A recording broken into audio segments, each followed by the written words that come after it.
Hey, it's Fremont, and I'll be introducing the two-dimensional quasiparticle called the anion. Not to be confused with the anion or the onion.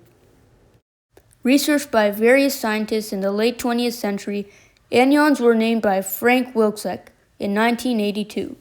But before I get into what an anion is, I think it's important to be familiarized with what a quasiparticle is.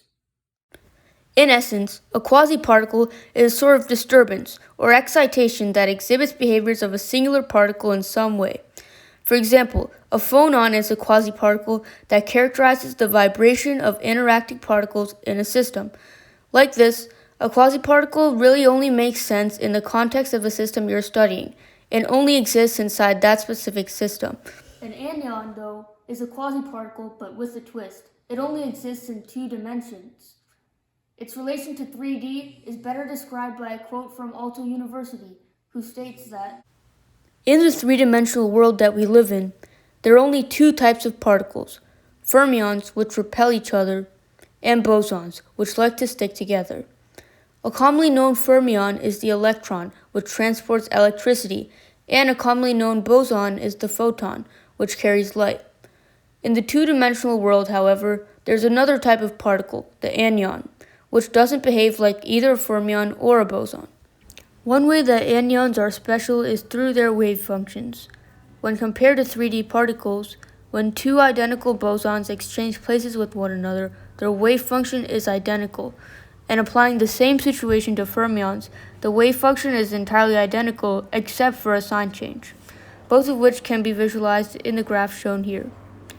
But in the case of anions, when two identical anions switch places with each other, the wave function actually changes. But you may be thinking, why would you even want to switch two identical particles in the first place?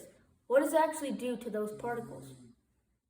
Well, this idea of swapping around equivalent particles is a mathematical process known as braiding, which takes its roots from algebra and topology.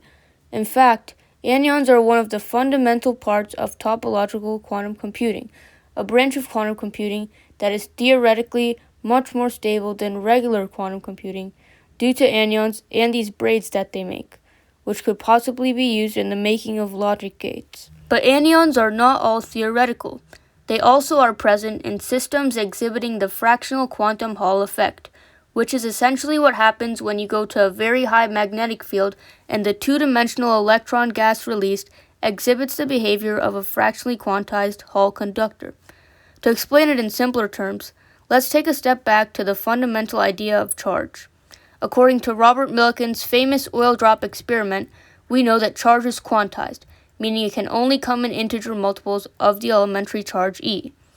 It is believed that quarks break this rule by possessing a charge of multiples of E over 3, but quarks have never been observed in pure isolation, so this still remains a theory in that regard.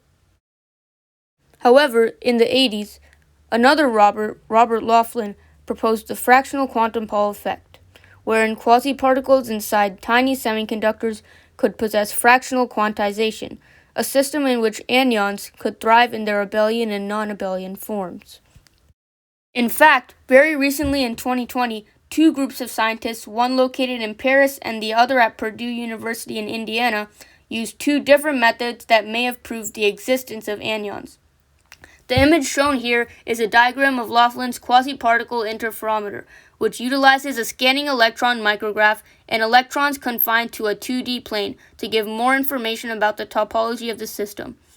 The scientists at the École Normale Supérieure and the Center for Nanosciences and Nanotechnologies in Paris used a particle collider which was able to detect properties of anions as per their theoretical characteristics. The scientists at Purdue used an interferometer to detect anions through a braided chemical nanostructure. The results showed that the generated phase of the anions were entirely different than that of 3D particles we've already observed.